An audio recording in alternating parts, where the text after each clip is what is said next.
예, 내 속엔 내가 너무도 많아서 당신이 쉴 곳이 없다. 안녕하세요. 네, 안녕하세요. 네, 오늘은 시인과 촌장. 얼마 전에 45주년 네, 기념 콘서트를 하셨다고. 45주년이 됐네요. 네, 시인과 촌장의 하덕규 목사님을 모시고 얘기를 좀 나눠보려고 하는데요. 데뷔가 1년도. 81년도세요. 네, 근데 제가 기억하기로는 네, 제가 고등학교 5, 1, 2 정도? 그러니까 네. 한 86, 7년 요때인 것 같아요. 제 기억으로는. 그때 좀 활동할 때죠. 저희가. 그러니까 데뷔는 81년, 네, 활동은 86년. 네, 그때는 사실 저희가 지금처럼 음악을 쉽게 들을 수 있는 때가 아니었고, 음, 우리는 TV에서만 볼 수 있고, 사실 음악을 네, 듣는 게. 네, 예, 그랬는데, 저는 이제 그때 음반도 사가지고, 제 기억으로는 자켓의 그 디자인 같은 것도 네. 되게 예뻤던 기억이 나요. 스케치 같은 거였나 그랬던 것 같고요. 그 음반을 사주신 한 분이 여기 계시죠. 예, 그렇죠. 하여튼 제가 진료실에서 목사님을 뵙게 됐고, 또 지금 이제 인연을 이어가고 있는데요. 사실 오늘 촬영이라기보다는 제가 목사님하고 차 한 잔 두고 얘기 나눈다라는 생각으로 좀 아유, 준비를 했고, 목소리는 오제국에도 여러 섹터가 있지만, 네, 뭐 약간 일종의 목소리 인문학, 약간 신앙적인 부분, 종교적인 부분, 이런 부분들을 조금 더 많이 얘기해봤으면 어떨까 하는 생각으로 준비를 했습니다. 제일 궁금했던 거 중에 하나가 뭐냐면, 이제 오늘 네. 아침에도 이제 아내하고 이제 커피 타임을 가지면서 목사님 오신다고 어떤 질문으로 포문을 열까라고 생각을 했는데, 목사님의 그 작품의 가사들을 보면 다 직접 쓰신 거죠? 네, 네. 그 어린 나이에 상당한 성찰이 있었다라는 생각이 들거든요. 45년 전이면 되게 어린 나이신데 그 가사가 상당히 성찰이 있어요. 근데 저는 이게 궁금한 게 네. 성찰 끝에 하나님을 만나신 것인지 아니면 하나님을 만나셨기 때문에 그런 성찰의 가사가 나온 건지가 일단 처음 궁금합니다. 제가 신앙생활을 본격적으로 한 거는 1986년부터고요. 그 이전에 81년도에 교회는 나간 적이 있고요. 그리고 제 노래 속에는 하나님을 본격적으로 섬기고 제가 신앙생활을 뜨겁게 하기 이전에도 기독교 세계관이 저한테 미친 영향이 컸던 것 같아요. 한마디로. 제가 초등학교, 중고등학교를 모두 다 미션 스쿨 다녔고, 그때도 학교 채플이나 이런 거를 계속했지만, 저는 하나님이 살아계시다는 것을 내심 믿고 있었어요. 교회는 다니지 않았더라도 아, 하나님은 계시다. 그리고 뭐 찬송가나 이런 것도 이제 학교에서 늘 부르고 자랐으니까 자연적으로 성경도 공부하고 하면서 기독교적인 그 세상을 보는 눈이 조성이 된 것 같아요. 그래서 제 노래들이 어렸을 때 쓴 것들도 사뭇 기독교 세계관적인 요소들이 많이 보이거든요. 네. 그래서 그건 성찰이라기보다도 그 세계관의 영향이 아니에요. 그렇게 보고요. 본격적으로 86년부터 제가 그땐 정말 신앙인처럼 살아가던 그 시절부터 쓴 노래들은 더 좀 심화된 그런 이야기들을 제가 했던 것 같아요. 그러면 믿음을 가지시는 그 타이밍에 또 대중적인 인기도 얻으신 거네요. 큰 인기를 누렸다기보다는 예. 저희들의 음악을 좋아하는 매니아층들이 있었던 것 그렇죠. 같아요. 매니아 중 한 네. 명이잖아요. 워크맨으로 막 듣고 워크맨으로. 그 시대인데요. 가사 얘기를 안 할 수가 없는데 네. 정말 그 가시나무라는 그 가사를 보면 네.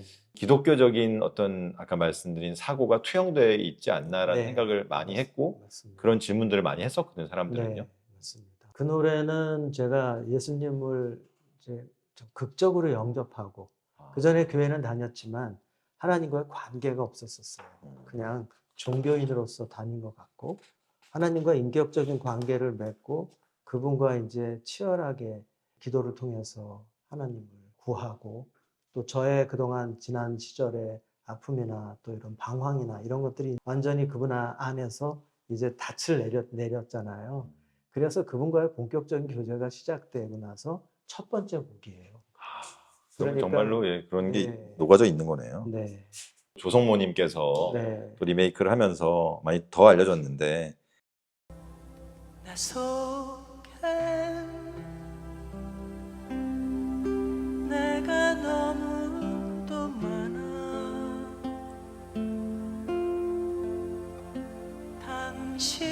당신의 쉴 곳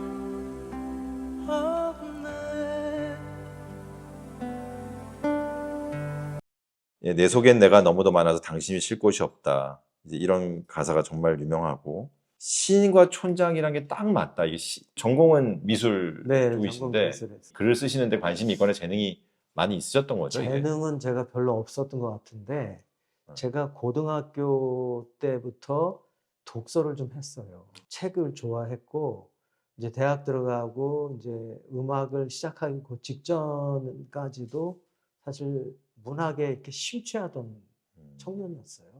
그 당시 창비라는 개간지가 나왔는데 그 책을 이렇게 사면은 문학 종합 잡지니까 뭐 시도 있고 소설도 있고 희곡도 있고 뭐 무대 대본도 있고 별 문학 장르가 다 총망라돼 있었는데 그 글을 하나도 안 빼놓고 늘 읽곤 했어요. 글을 좋아하고 그러면서 자연스럽게 책을 좋아하다 보니까 제가 노래를 만들면서 그런 문학적인 영향이 나타난 것 같아요.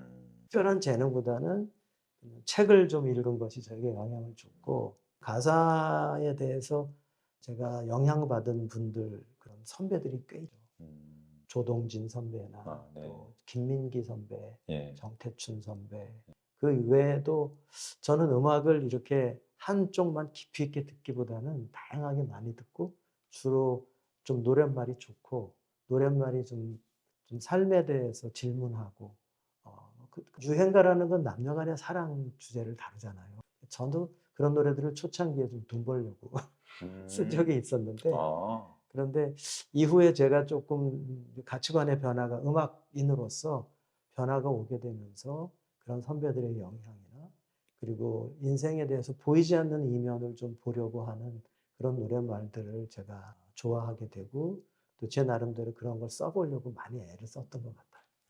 선생님은 크리스찬으로서 어떤 장점이 있다 이런 거 혹시 생각해 보셨어요? 이제 어떤 신을 믿고 있다라는 것 자체가 저 같은 경우는 이제 모태신앙이지만 당연스럽게 교회를 가야 했고 그리고 이제 신앙생활이라고 교회를 왔다 갔다 하다 보니까 이게 그냥 신앙인가라고 생각하고 살았는데 어느 순간 제가 힘들 때 항상 하나님을 찾더라고요. 그러니까 뭐 세상의 힘을 빌린다기보다는 근데 또 잘 될 때는 안 찾아요. 그냥 힘들 때만 꼭 하나님 도와주세요.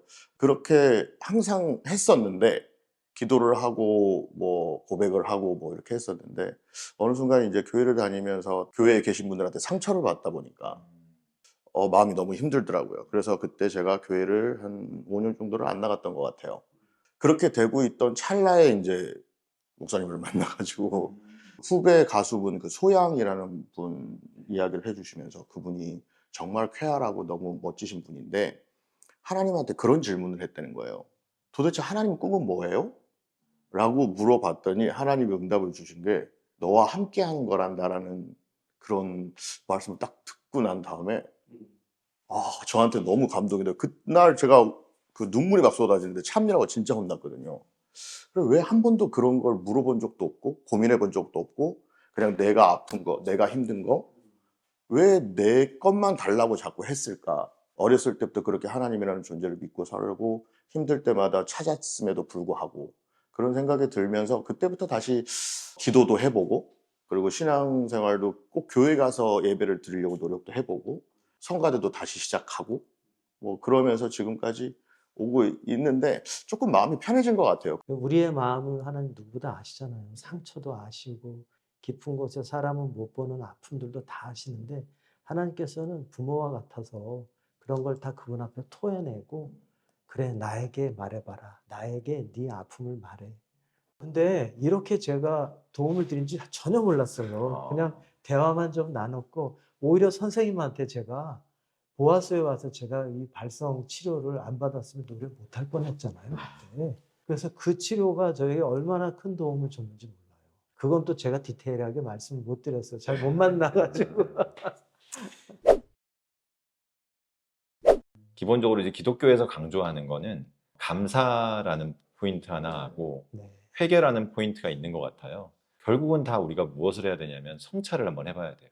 네. 내가 오늘의 삶을 한번 돌이켜봐야 되고 어제의 삶을 한번 돌이켜봐야 되고 뭐 주일이라고 한다면 일주일 전에 내가 주일부터 주일까지 삶을 성찰해 봐야만 회개도 할 수도 있고 감사도 할 수 있는데 맞습니다. 목사님이 이런 가사가 나온 건 그 책을 읽고 다시 한번 생각을 해보고 성찰이란 게 대단한 것이 아니라 한번 내가 리마인드를 하면서 이런 과정을 거치게 되는데 살아보면 나이가 들면서 점점 더 성찰하는 사람이 적어지는 것 같더라고요. 그러니까 자기가 어떤 상처를 줬는지 또는 내가 어떤 감사할 일이 있는지 감사한 일만 생각해봐도 사실 인생이 아주 우울하지는 않거든요. 왜냐하면 우리가 힘든 가운데서도 감사할 포인트들이 맞습니다. 늘 생기긴 하니까요. 네. 그리고 사실 저는 깜짝 놀란 건 목사님이 치료를 받는 또는 훈련을 하는 그 와중에도 목사님으로서의 본분은 잊지 않고 말씀을 전하시는구나라는 생각을 하게 됐고요. 선생님 말씀하신 것 중에 결국 모든 관계가 가족이든 아니면 부부든 네. 아니면 또 우리가 같이 일하는 직장의 동료이든 네. 모든 관계가 상처를 주게 돼 있는데 아, 상처를 주지 않는 유일한 관계는 네. 하나님하고 나와의 관계다. 네. 네. 네. 뭐 이런 생각을 저는 하고 있고 네, 네, 기본적으로 맞습니다. 그래서 교회에 갔을 때 저에 대해서도 큰 기대를 하지 않게 하고 저도 큰 기대를 하지 않는 뭐 이런 네, 네. 좀 어떤 처세술을 발휘하고 네, 있습니다. 네, 가시나무라고 하는 그 가사가 어떻게 나왔는지 이것이 기독교적인 관점도 있다는 거고 말하자면 남에게 상처를 줄 수 있는 사람이라고 그 나를 처음부터 그렇게 시작하는 사람과 나는 온전하고 타인은 상처를 줄 수 있는 사람이라고 전제하고 관계를 시작하는 사람은 정말 큰 차이가 있을 것 같아요. 근데 그 차이란 바로 이런 것 같아요. 제가 무슨 성찰적인 인간으로 제가 태어난 것도 아니고 다만 그 어느 시점에서 제 속에 있는 가시와 같은 저의 자아의 분열 같은 그런 여러 모습들 그렇게 살아왔고 그런 거를 보여준 날이 있었던 거죠. 하나님께서. 저는 이 노래를 한 20-30분 만에 썼거든요. 가사와 멜로디가 같이 나왔어요.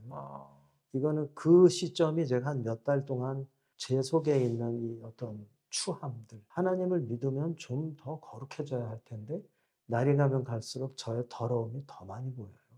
그리고 뿌리 깊은 이기심으로 제가 살고 있었구나. 우주의 중심은 나라고 착각하고 하나님 중심 아닌 하나님을 내가 이용하는 내 중심에 나를 위해 하나님이 계신 것처럼 사실은 우리가 하나님을 위해 존재하잖아요. 모든 만물, 그렇죠. 우주가 인간도 하나님을 위해서 창조됐는데 우리는 죄성이라는 게 나를 중심으로 하나님을 바라보는 거죠. 그래서 어느 날 하나님께서 제가 살아온 날들을 보여주시듯이 네 속에 뭐가 있는지를 봐라 하시듯이 저를 비춰주신 것 같아요. 그 시기가 참 저 때문에 많이 울던 시기였는데 그 묵상의 토양 위에 노래가 이렇게 싹이 나듯이 올라온 것 같아요. 어느 날 갑자기 뚝 떨어진 게 아니고 그 몇 달 동안에 제가 저로 인해서 많이 울고 새벽에 교회에 나가서 저의 이런 악함과 추함 때문에 주님이 죽으신 것 때문에 많이 울고 그럼에도 불구하고 제 안에 씻겨지지 않는 어떤 이기심 그런 것과 날마다 제가 투쟁하는 거 있잖아요. 더러움과 음란함과 생각들 그런 것들과 계속 이렇게 피곤하게 제가 투쟁하며 가는 모습을 주님이 보여주신 것 같아요. 그래서 그게 가시나무 숲처럼 우거져 있고 이런 것이 있을 때는 아까 원장님 말씀하신 대로 결코 관계 속에서 상처를 안 줄 수가 없는 거죠. 우리 자체가 가시나무다. 그런 마음으로 단숨에 가사를 쓰고 그냥 멜로디 붙였어요. 그때 하나님이 주신 노래라고 저는 알았고 다시는 이런 노래는 내가 못 쓸 것이다. 그 노래가 나왔는데 하여튼 하나님께서 이 노래를 사용하셔서 참 많은 사람들을 깊이 자기를 들여다보게 하는 성찰적인 그런 어떤 도구로 써주신 게 아닌가. 제가 뭐 고등학교 2학년이고 너무 단순하고 막 그런 아이였으니까 그때 사실 제가 이런 가사를 들으면서 그렇지 내가 이런 사람이지 라는 생각을 문득문득 노래 들을 때마다 그 네. 가사를 읊조리고 너무 좋은 멜로디를 읊조리면서 그런 생각을 했었죠. 이 가사에 보면 내 속엔 내가 너무도 많아서 당신 쉴 곳이 없다. 내 속에 내가 되게 많은 뮤지컬 작품이 있잖아요. 뭐죠? 대표적인 거. 예, 지킬의 라이들. 예, 그렇죠. 그러네요. 어떤 역할 하셨었죠? 전 근로섭 장군 역할을 했었습니다. 그 얘기네요. 예, 그렇죠. 예, 내가 아는 나와 내가 모르는 나가 존재하는 지킬의 라이드 예, 네. 또 배우님 네. 예, 이십니다. 반갑습니다. 예.